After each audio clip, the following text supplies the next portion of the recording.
What's up? Welcome back to another video.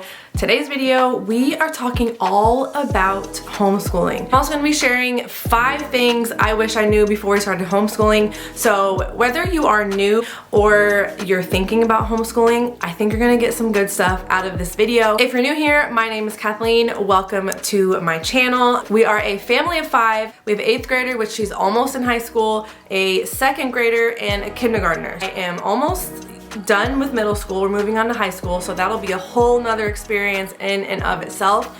And then I've also done pre-K, kindergarten, 1st, 2nd grade, so there's a lot that I have learned in this 6-year time frame. First, before I get into it, make sure you check the description box below. I have a whole homeschool success workbook that will give you actionable steps. So whether you're in the beginning planning stages of your homeschooling or you've been homeschooling for a while, it will really help you just hone in on your why and give you a fresh perspective and some strategies to maybe overcome limiting beliefs that you have. It'll just help you embrace the adventure of homeschooling instead of dreading it and fearing it and getting overwhelmed, because I've been there. So again, that will be in the description box below. Make sure you check it out if you're interested. So let's get into the story of our homeschool. So why I started homeschooling.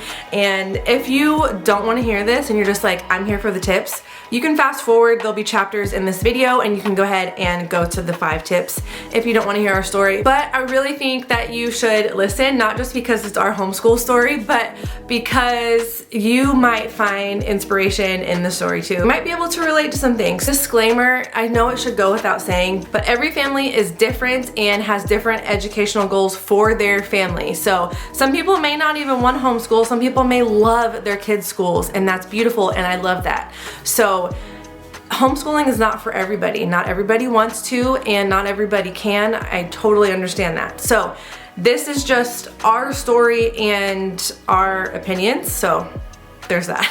If you have been around here from the beginning, you know that we used to live in Arizona. We lived in Arizona actually for 10 years, and we have been in Texas now for almost 3, which is crazy. When we lived in Arizona, there were okay schools. The schools were okay. And we actually had our daughter go to public school from kindergarten to 3rd grade.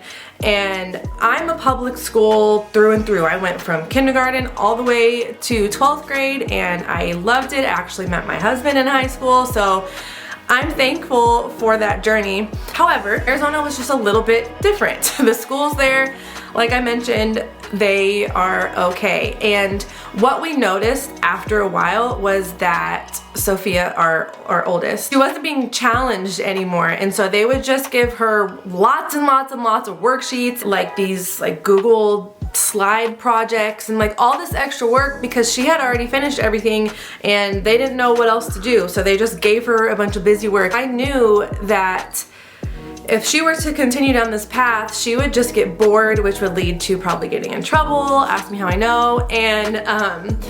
And she just wasn't, she wouldn't be thriving. When we went and visited the charter schools where we lived, the kids there, now I know there's some great charter schools out there, but the kids there, they just looked like little zombies. And I was like, I mean, this is cool and all, it was just, I don't know, I just did not have a good feeling in my heart that I was like, I don't know if she would even like this. So we knew we were somewhere in the middle, right? So we were like, well, we can either keep her in the school that she's at, or we had to be proactive and create what we were wanting that we couldn't find. Another reason why we chose to homeschool was because at the time my husband was working overnight and we just didn't have a lot of time. And then I had my 2nd child and I was going through postpartum depression, and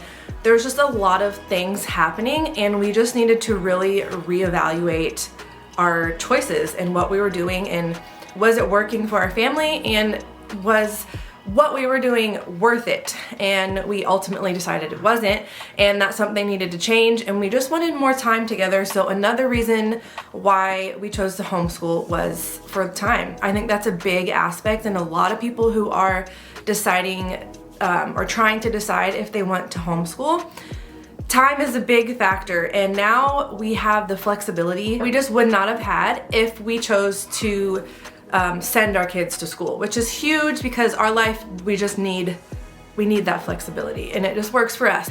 So that's kind of why, and also just some of the things that they were teaching in schools, that's a whole other story. So we just knew that in order to have that, we had to create it. So we started researching everything. Like, the overwhelm was real. I did not know where to start. I was just Googling everything, talking to anybody I could about homeschooling, and like, what do you use? How do you do it? What do I need to know? How do I take my daughter out of school? All the things. Just so many questions. But through all those questions, I was like, you know what? I just gotta do it. So we just started, and then through that, if you've been here for any length of time, you know that we used to RV. We actually full-time RV'd for off and on for almost 4 years. So we had actually decided to homeschool before we were going RVing. It was like just perfect timing. At that time, we only had one that I was homeschooling while we were RVing and traveling and all that stuff. And then it came time to add in the second child and then the third child, but by that time I had already found kind of our groove, and so it wasn't as scary as it was first starting homeschooling and pulling our daughter out of school and all that. So I pulled Sophia out in 3rd grade. We just haven't looked back. So if you have any questions about our story and kind of how we got started, let me know. Probably forgot something, and I'm sure that there will be questions. So leave them down below. I would love to chat with you guys and just start a conversation in the comments. So let's get into the 5 things I wish I knew before starting homeschooling. Okay. The first thing is that I wish I knew I didn't have to emulate school, like public school, at home.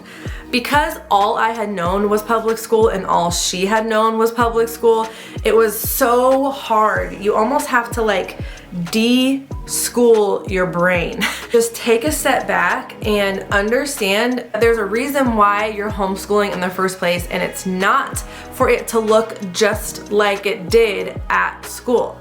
So you have freedom in this. You can create whatever kind of environment you want. And that's the beauty of homeschooling, is you can tailor it to your family. You can tailor it to each specific child. And I think so often it's easy to just think, okay, I have to have posters on the wall. We have to do this every single day. I need a daily rhythm. I need to make sure she's learning this by this age. And take a deep breath. It's gonna be okay. You don't have to do that. I promise you, take it as it comes, create the environment you want, and stop stressing so much about reaching all of these milestones and making sure that they know this by this age. It'll be okay. Ask me how I know. I think that was one of the hardest parts for me. It was just like kind of disconnecting, and I had to just reteach my brain all over again, because even my husband, all he knew was public school. So in the beginning, it was kind of hard because you're just like, wait, we are just at the park, or like we're on a field trip and this is school today, but is it school today? Should I do more? I feel like I need to do more, but like we're actually out here, we're learning a lot. Like all of these things, and you're just like, I guess that is school. And it's hard to think like that in the beginning, but I promise it starts to get easier, and it actually becomes like such a beautiful thing when you're just learning all the time and not even knowing it. Like you're not just in a book with worksheets and just memorizing things. Like it's so cool. Second thing I wish I would have known before we started homeschooling is that the first year, or maybe even the first couple years, is going to be hard. You go through, like I mentioned before, a process where you have to just kind of adjust, and it's gonna be hard. There's gonna be moments of frustration. There's still moments where, you know, where there's still hard days in homeschooling, even this far in, and that's okay. But that first year for me was hard. I did not know my kids' learning styles. So I will leave a link below of like a quiz that you can use to help your kids to just get to know their learning styles, because once I did that, it's like something just like unlocked in our homeschool, and it just got so much richer and easier in a way, because I understood how my kids learn and what makes them excited to learn, instead of just forcing things on them that like they don't learn that way. So the first year, for example, we chose a curriculum, and I chose a curriculum that it was just like everything included, and it was not good, okay? The curriculum's fine, but it just wasn't good. She did not learn like that. I know now that she's a hands-on learner, and I have a visual learner, and like my other son, he's a visual learner, and he loves to learn through videos. So that is so important, and will just bring so much joy into your homeschooling, knowing those things. And also, again, that the first year is going to be an adjustment, and there's going to be some learning curves, but that's okay. Embrace it. I feel like you have to go through those things, because there's no other way to learn what you like and what your family and your kids and all of that, how you guys like to school, than just by doing it and just going through those hard times, and understand that there is a light at the end of that tunnel, and it will get easier. Okay. Tip number 3, stop comparing. So do not look any other way at any other family of what they're doing. It's cool to get inspiration from other families, right? It's like, oh, what are you using? Where did you find that? What field trip did you go on? That's cool and all, okay? But stop comparing. So I often feel like I don't fit in with a lot of the homeschool community. I am very eclectic in how we homeschool, you know, and I'm not like a prairie dress wearer, and I don't make sourdough bread, and like, you know what I mean? Like, I'm just not like that. I've tried sourdough bread, it just wasn't my thing. I feel like there can become these like stereotypes of homeschoolers, and it's not like that. It does not have to be like that. This is your journey for your family, and we just gotta stop comparing. And it sucks the joy out of everything when we start comparing in any aspect of life, right? So why would we do it in homeschooling? Every family is different, and that is the amazing thing about homeschooling, is that it can be like that. Every single family and how they do it is different, and I think that's so cool. Don't get hung up on what kind of homeschooler you are. Are you Charlotte Mason inspired? Are you a wild and free person? Are you a whatever? Don't let that stop you and put you in a box and make you think that this is all you can do, okay? So I'm a wild and free homeschooler. I can only play outside. My kids can only go on hikes and do nature walks and nature journals and things like that. There's nothing wrong with any of these things, or the Charlotte Mason, or whatever other kind of homeschooler and homeschool style. Don't get hung up on that, because it can become so confining, and you can start feeling like you're failing if you're not doing all these things that a particular style of homeschooling does. So don't compare yourself to other people, find inspiration in it, and then do your own thing. Okay, number 4, really simple. Remember your why. Why did you start homeschooling? Why do you want to start homeschooling? When times get hard and it gets frustrating and your kids are not listening and everything is chaotic, remember, like just now, like right now, when my kid is screaming for something out there, okay? Remember why you are homeschooling and why you started to homeschool. Maybe it's been a couple years and you're going through a hard patch. Remember why you started homeschooling, and it'll kind of bring you back to, okay, this is okay. It's just a hard day or a hard month or whatever, and it'll help just bring you back to, okay, we're gonna get through this, and this is why I'm doing this. Very last and 5th thing I wish I knew before starting homeschooling was to not stress about curriculum or my homeschool style. So when you're first starting out homeschooling, you're bombarded with so many choices.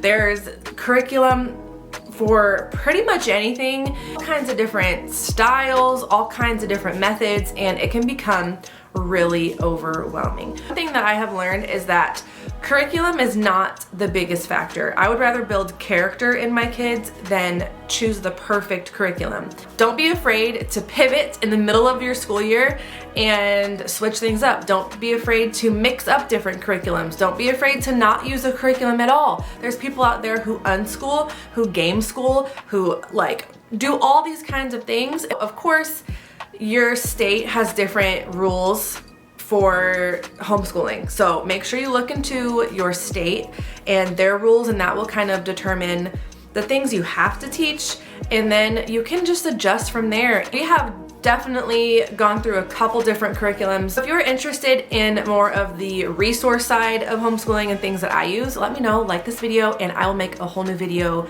for that. But again, it's not the most important thing. I hope that that's what you got from this video, that there's beauty in this whole process. So if you do choose to homeschool your kids, I hope that these 5 things helped.